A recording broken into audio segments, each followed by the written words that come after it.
most of you are watching this or you're here because you're a parent and you have this gut feeling that there is more to what is going on than maybe you've been told, and you're looking for more answers, right?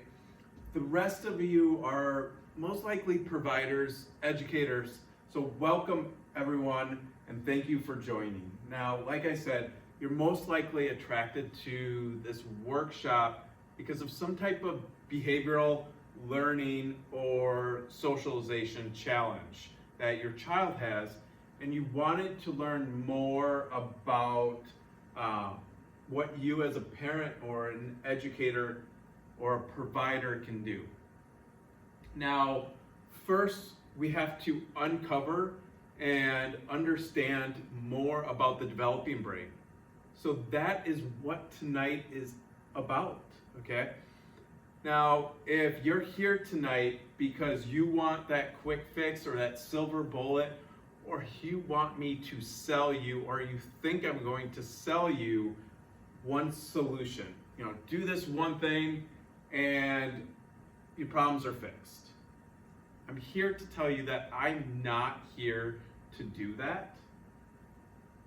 Instead, for us to help our kids, to help them have the best expression of life that they can, we have to first change our lens and understanding about why they are struggling, why they have these challenges. It's about understanding the brain in a very simple way. Now, I'm going to boil down the complexity to help you guys understand about the brain and the developing brain and the things that may have happened during brain development that may be leading to some of the behaviors, learning, and socialization challenges that your child has, maybe that you have. So when we do that and we understand more about that, then we can actually start looking at solutions. So the purpose of tonight is to do just that. And also, if we get to the end and you've learned at least one thing that is going to help the way that you just connect with your child, the way that you advocate for your child, the way that you even see your child, to me, that's a win. Now, obviously, my hope is that by the end of tonight, you're going to have multiple wins. So, my name's Dr. Eric Kurzinski. I'm a pediatric and family wellness chiropractor. My focus is on neurodevelopmental or neurodeflective disorders. I'm not a traditional chiropractor, and I'll go over that in a little bit. Again, my focus is on neurodevelopmental or neurodeflective disorders, like behavior, learning, and socialization challenges. Now, sometimes those come with a diagnosis, like ADHD, autism, anxiety, and sometimes they don't. Now, who here or who was watching that is confused on why they're at a chiropractic office? Comment below, let me know. I know that I would be super confused if I didn't know what I know. I'd be super confused on why I'm, watching a chiropractor talk about behavioral learning and socialization challenges. Now, let me talk about this really quickly. Now, this is the only part of the talk where I'm really going to be talking about chiropractic, but I do need to talk about it because you're in a chiropractic office and there's actually a reason for that. Now, this is not a chiropractic talk, so, you can take that big fresh air breath because this is not just your traditional chiropractic talk. But it's important that we talk about this right now before we get into everything else. What do you think about when you think about chiropractic? Either comment if you're watching a replay or whatever, why.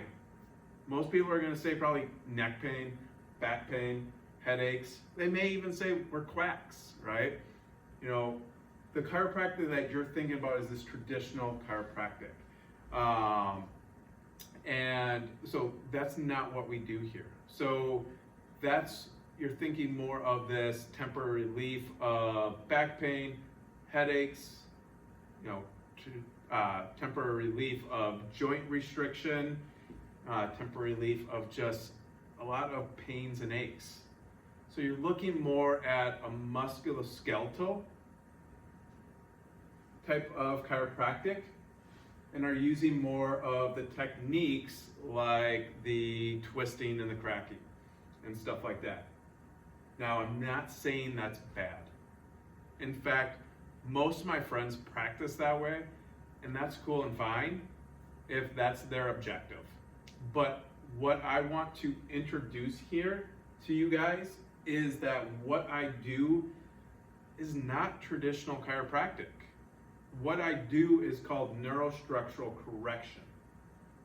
I'm interested in the neurospine and the movement of it, because when the neurospine or the movement of the neurospine has these neurostructural or subluxations that we call them, when they get moved or they get stuck or not moving properly, and yes, don't get me wrong, that can lead to tight muscles and pain eventually, but just not usually in kids.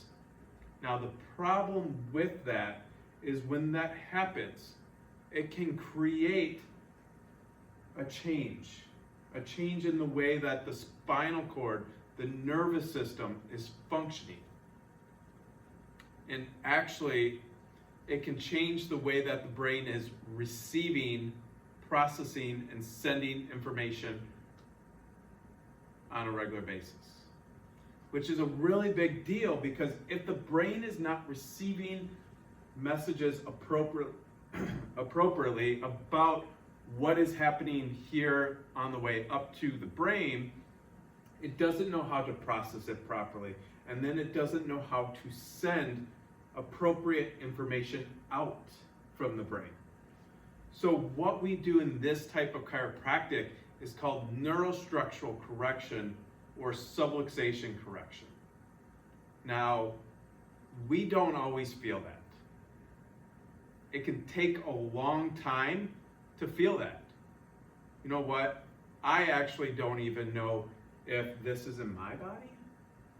I have to get checked. So there is tests that we have to do to see if this is going on, and if in fact it is interfering with the way that the brain is receiving, processing, and sending information out. Now, I say this all to bring it back full circle, because what we are here doing tonight is we are talking about brain development. We are talking about alterations in the way that the brain has developed, which may lead to processing challenges, learning challenges. So when we're talking about these things, we have to look to the brain. You know this. You know that if the brain is not receiving appropriate information from the outside world, from our surroundings, from our environment, that can alter the way that the brain knows what is happening. And then, of course, alter the way that the brain sends information out from the brain, interacts with different people, the way that it learns, all of this stuff. So the reason that chiropractic you're going to find is a piece of the puzzle. Now, I'm not saying it is the whole puzzle, but it is a piece of the puzzle when it comes to neurodeflective disorders. A reason that is a piece of the clinical process is because first we need to make sure that the brain has developed appropriately, uninterfered with information into the brain and out from the brain, and is then still operating that way. Now, that's why you're in a chiropractic office, and you know what? That's really good news, because that's what we do here. And we also have a long history of learning the new science, the newest techniques, the newest information out there on how to encourage and understand healthy brain development. We are here tonight to talk about neurodevelopmental or neurodeflective disorders. So let's look at how many people are impacted by this. So you can tell by looking at this, this is why we're here tonight, right? We have a problem. Why do we think that this is happening? Because in 1985, autism was 1 in 2,500.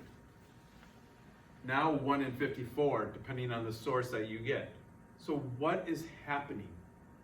Why are we seeing 1 in 5 children with learning and attention issues? Why are we seeing 1 in 10 children and teens with ADHD? Why? Now, some people may say we're diagnosing differently. That's true, don't get me wrong, but it counts for a small percentage. What about maybe we're over-diagnosing, right? Yeah, maybe. Oh, yeah, this one, genetics. What about genetics? Well, let's see. What we know is that it's not only that we find this gene that is for ADHD, say, but it is more about epigenetics, which means our genes and how they're impacted by our lifestyle. That is what we know now. It isn't that you're just predetermined to have a disease or a variant, but it is more that we are predisposed, and then our physical, our chemical, and our emotional stresses flip those on. Now, a great resource for this would be Dr. Bruce Lipton, who really coined the term epigenetics. Now, this is very well known and accepted in the medical community. So now this is not me just saying this. What we know is that diagnosing differently in genetics are not the answer. But the thing is that we still have a crazy increase in children that are not going through healthy brain development.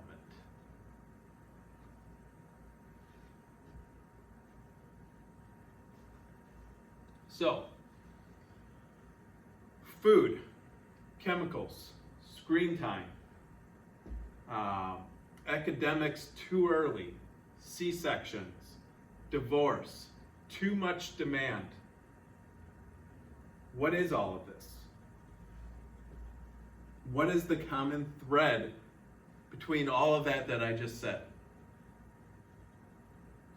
They're all stress. When we look at them and we understand that they are all stressors, and when we look at Bruce Lipton's work, who I just mentioned, we understand that this is a biological law, that we can't be in growth and protection at the same time. Okay? When we have all of these stressors coming into our body, we're pushed into survival. Our kids are pushed into a state of survival, of stress. Now, don't get me wrong, it's okay to be in survival at times. It's actually good for us to have some stress. But when we have too much stress in our life, we are shifted into that survival, and we can't effectively go into our growth mode. Now, if you're watching this, who thinks that we have more stressors in our life now than when we were probably growing up? I mean, put in the comment section if you're watching this recorded version. But, right? We have a lot more stress. So we have all of these stressors now, and we know that we can only adapt to stressors for so long. So when stress goes up, like right now in the world that we're living in, when stress goes up, we go into survival mode. But here's the problem. We know that babies are not born with fully developed brains. We know that babies are born with very primitive brains, right in the brainstem. We know that they need to move through growth. Their brains need to grow and develop, and the same with their body. They need to be in a state of growth. Now, it's okay to have some stress in the survival mode, but when we have all of this stress, physical, chemical, and emotional stress, and that is the thing, when we look at physical, chemical, and emotional stress, they all have the same impact on the body. They create a fight and flight stress response in our body. So when we have all of this stress and we're pushed into survival mode, but yet we need to be in growth mode, we have a problem. Like I said, we already know that a baby is not born with a fully developed brain, and we must be in growth mode, and we have already decided that we have a lot more stress in our environment, right? So we have a generation of children that are not moving through healthy brain development. So let's explore that. Look, let's understand that stress response. Let's understand what that really feels like. Here's a practical example. Imagine we're just having a great time. We're walking through the woods, and all of a sudden, a bear jumps out. What do? What do you feel? You might just create a little response there with me jumping. What does your body do? A bear jumping out is an emotional response that causes a neurophysiological response in your body. So this is happening, during this time, would you think that would be a good time to learn how to read? Exactly. You're in your brainstem. You're not worried about that. You're trying to protect yourself. You're not using your prefrontal cortex, where the seat of your executive function is. So again, we're in this fight and flight. Now, would this be a good time to learn social rules or social etiquette? Probably not, right? So what if you're living in fight and flight for a long time, or all the time, or at least most of the time? Do you think that's going to be conducive to developing that whole brain?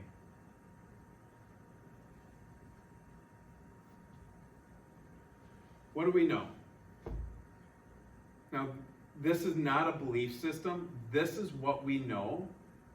We know that there is this trajectory that the brain moves through in development. We do not have fully developed brains at birth. We have to move through development. The brain has to open like a flower, right? Opens like this flower. We also know that from research that physical, chemical, and emotional, and I'll probably even just throw technological stress, can impact negatively. That is preconception, that is in utero, that's after birth. All of that can impact negatively the way that the brain moves through development, the way that the brain opens like a flower. We also know that if we have altered neurological development or brain development, that changes the way that we process our world. If we don't process our world in the most efficient way, from a whole brain way, that can create behavioral, learning, and socialization challenges. Now, I'll get into that specifically soon, but here's what else we know. It's not that the brain just moves through development. It moves through development in a particular way. Bottom, up, back to front, right to left. Now, if there is stress that causes the brain to have altered development, now it's not that I'm just around stress. It's the changes in the body. the adaptations that happen, the responses that happen, the neurobiological changes that happen within the brain and the body that create change in the way that the brain moves through development. Here are two very common responses to stress. One, subluxation or neurostructural shifting. Think of the two upper bones in the neck of the neurospine that can shift. Think of it like a fuse blowing. Too much stress, and I'm going to alter then the input going to the brain. It's called what we call disafferentation. It can change the input to the brain. It's that stress response. Stress response, fuse blows, impacts the way that the brain moves through development. The other is gut. When we start to have this gut breakdown of healthy lining of the gut, we start to get gut dysbiosis. We start to have this impact on the gut. A lot of things happen in the gut. We know this. We start to have that gut response to stress that then impacts the brain in many ways. Now we have a nerve that we call the vagus nerve, huge nerve, a lot of stuff coming out on it that sends input from the gut to the brain. Now if we already have a stressed brain and now we send more information to a stressed brain, that's a problem. Now, what is altered movement and altered input due to a brain? Pretty simple. It alters it. Now, do we want, as parents or just humans, altered brain development? No. Can that create an alteration in the way that we process, the way that we engage, the way that we learn from our world? Yes. And that's a problem. Now, before I go any further, is anyone actually confused about the gut? No. The gut is our second brain, and here is an example of that. Anyone give their kid too much sugar or food dyes? Where do you put it? Where do you feel it and see it? What about alcohol, right? Where do you put it? Where do you feel it? Okay? Perfect example. So again, what do we know about brain development? We know that the brain develops in a certain way. It develops like a flower, bottom up, back to front, right to left. We also know that stress impacts the way that the brain moves through development. If we have an impaction or a deflection in the way that the brain moves through that development, it changes the way that we process, integrate, learn from, respond to our environment. And parents, providers, educators, that's a problem. We know that the two most common responses are the two that I talked about: subluxation or neurostructural shifting and gut breakdown. And we have to change them. The clinical portion of the work that we do in the office is called tilling the soil. Because when we have someone that comes to us with either a brain injury or anxiety or learning challenge or autism or whatever the problem or the challenge is, the problem is the way that they are processing, integrating, learning from their world. And we first have to get the brain in a scenario where it is out of stress mode and more in growth mode. We have to get them there. Then that is when we introduce or maybe do neural rehab or whatever else is needed, if it's a different therapy, whatever that is. We are not treating the symptom. We are looking at the big picture.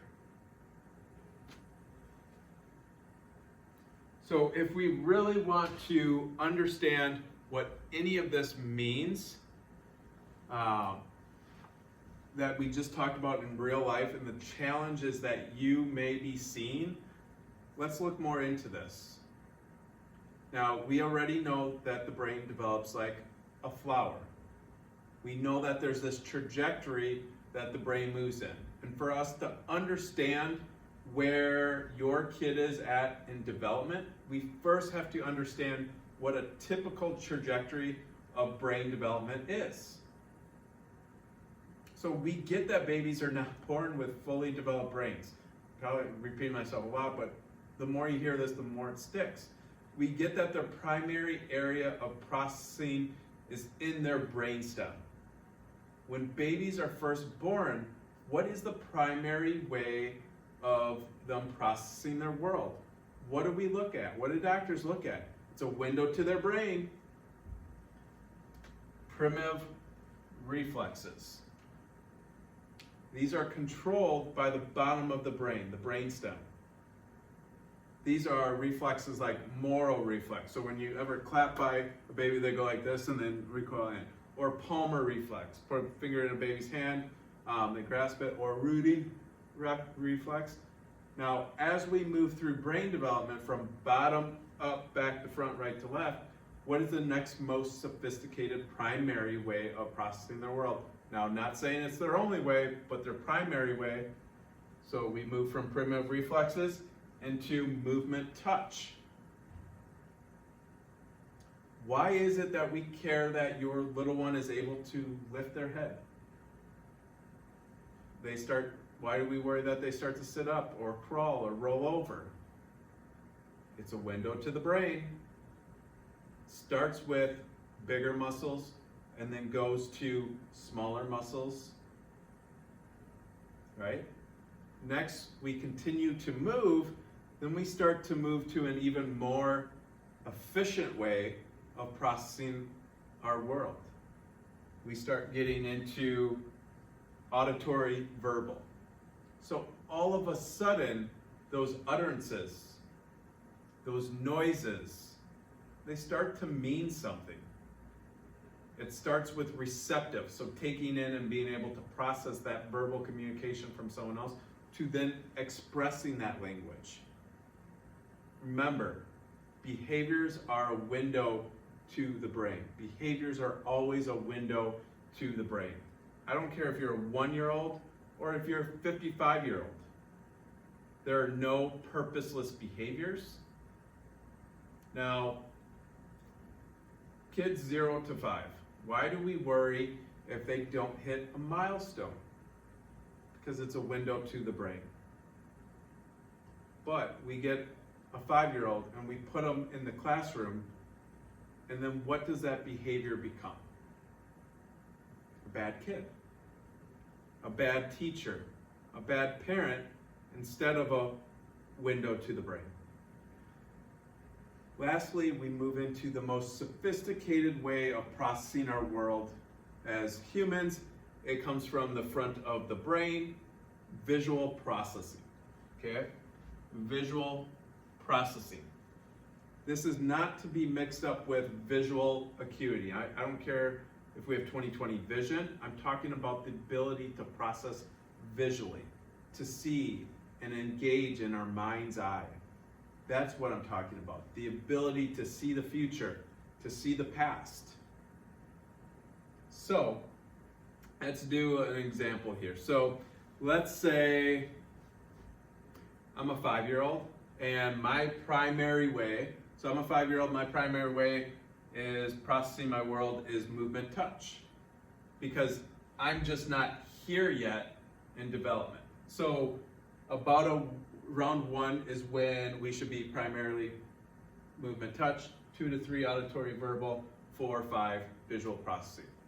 Now, just because I'm not there yet doesn't mean that I won't get there. The brain can always change. But now we have another 5-year-old who is moving through a more normal trajectory of brain development, and their primary way is visual processing. Now, we both walk into a room. Tell me, who touches more things? Remember, what was my behavior?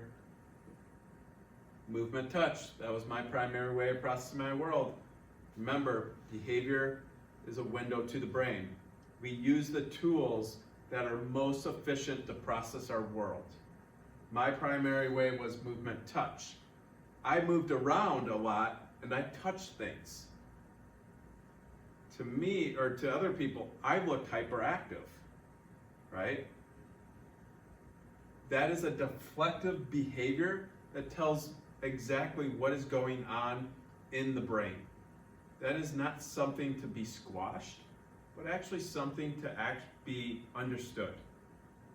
Because my behavior at the time was actually 100% appropriate for where I was in development and what tools I had to use to process my world.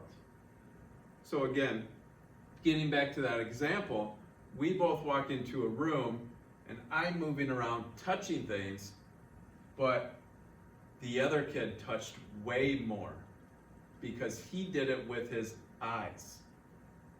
The other kid walked in and touched everything because he was so efficient with processing visually that he knew what most things would feel like and didn't have to go and actually touch it. So let's now put me in the classroom in first grade where I have to sit still. I can't move. So my primary way is movement touch. My primary way of processing my world was just taken away. And now you want me to take these abstract symbols and you want me to turn them into pictures, which I wasn't very good at because I wasn't there yet in development. So I have to try to use tools that I'm not very efficient at. I can process my world, just not very efficient. So I have to take these things and process my world in a world that I'm not efficient at. What do you think I end up doing? I avoid. So I kept moving around, interrupting the classroom, and I become that hyperactive kid or that kid that causes trouble in the classroom. Or you may have that kid that still is here, but they really pull it in, they condense their world and they try to manage that. And they're managing very well, they're doing pretty well in school, and the teacher says, you know, I'm a hard worker, tells the parents that, and parents are like, are we talking about the same kid? Because when he gets home, he unlashes. So I hold it in together in the classroom and then I unload there. Because my demand was here, my deflection, my processing was here, my deflections were here. So when the demand doesn't meet the developmental readiness, that be social, cognitive, academic, whatever it is, we see a deflection.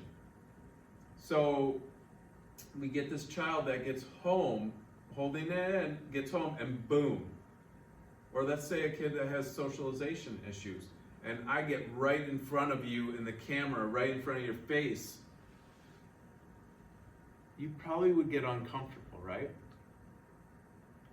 But how would I know if you're uncomfortable? Now, you may tell me that you're uncomfortable, but I should notice your movements or your body language. But what if I didn't have that ability? Or what if an adult didn't have that ability to engage in their world fully because they weren't using their brain in the most efficient way? It doesn't mean that I don't have amazing skills in other areas, because I may have gotten really good at my deflections or my behaviors or my processing, but because I'm not processing in the most efficient way, or that kid is not picking up in the most efficient way, it becomes overwhelming.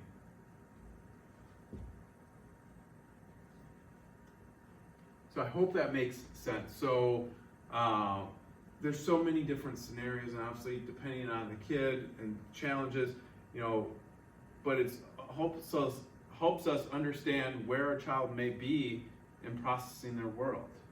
So let's talk about, what we do here is we like to shift it from more of a deficit model to an expression of life model. So these are just a few of the kiddos that we've seen such a huge change with, and how they're moving through normal development and how they are processing, integrating, engaging in their world. So we got a little Miss Bella who, she had a rough start to life. And when she came in to see us, Mom said that she slept a total of about 5 nights her whole life. And she's just only been coming to see us for the last year. So she was so stuck in stress that her brain couldn't shut down at night. And so many other challenges and struggles and aggression and behavior issues that really just, Mom was exhausted because she didn't know answers. She wasn't getting underlining of what was going on until we started explaining more from a brain development perspective. And now she's sleeping better, behaviors are better, because now we're starting to get more appropriate information to the brain, allowing the brain to process her world more efficiently and then send information out. So now we're starting to fill some of those gaps. Now we still have some things to work on, but she is in a whole lot better place because we started to understand where she's at in brain development, so that we then knew where we needed to go. And we got Ren, who had a lot of sensory issues, a lot of sensitivity to touch, to light, couldn't take a shower or bath because just the water touching his skin. And we've seen so much improvement with him and how he can engage with his world, process his world. Again, when we understand brain development and where these kids are at, we can better understand what we need to do and where we need to go to help these kids have the best expression of life. Well, Mr. Henry here, a lot of aggression, and he just locked into that stress, living in his brainstem, couldn't process his world efficiently, and any little thing would create overwhelm.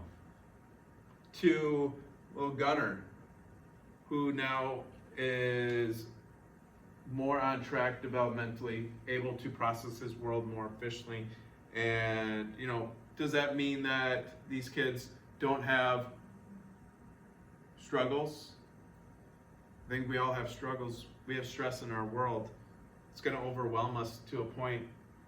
But are our kids and are ourselves as adults, because this applies to us too, processing our world in the most efficient way? Because if we're not, things are going to overwhelm us more. We're going to see more challenges and more struggles. Okay?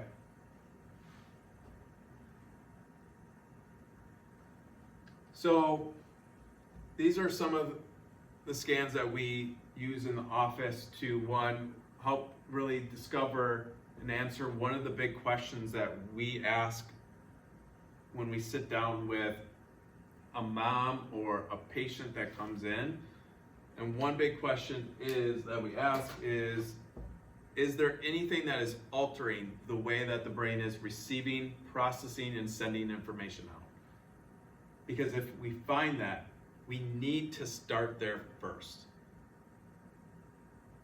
Because we need to get that brain receiving appropriate, processing appropriate, and sending appropriate information out. So we need to do scans to determine if that's there.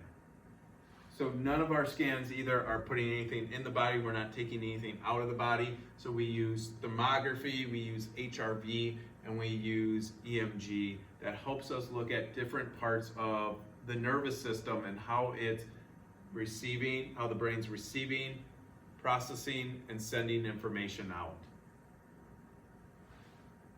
And then we also do other neurological exams to determine and help answer the other big question that we ask, and that is, how is your kid processing and engaging with their world? What tools are they using to process and engage with their world?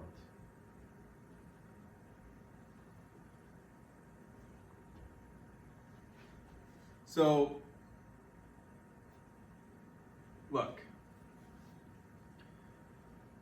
I know a lot of you are thinking, that makes a lot of sense. And I want to know if you can help. Now, here's the thing. We're a busy office, and we are here to help. So first, if you got one thing from this time watching this, joining me, that was totally worth my time. If you can advocate, if you can connect with, engage with your child in a way to change their expression of life because of what you learned about brain development, and that there is a reason for behavior, and that there is no purposeless behaviors, and that you can, for a matter of fact, have a better expression of life, and that they definitely are not broken, then that is a win. Now, if you are like so many other people wondering if we can help, the only way I can answer that is for you to do an exam for your child. Now, I wish I had a crystal ball and I could give you more information without assessing them, but I can't. I can only know if I can help and where they are on this hierarchy by doing an exam. Now, because I know life is crazy, I like to reward people and encourage them to be decisive. Because it is important to be decisive. If you want to take advantage of working with us and seeing if we can help you, and you allowing us to work through these hierarchies and see where your child is, and then we will tell you where they are and what we can do. Our exam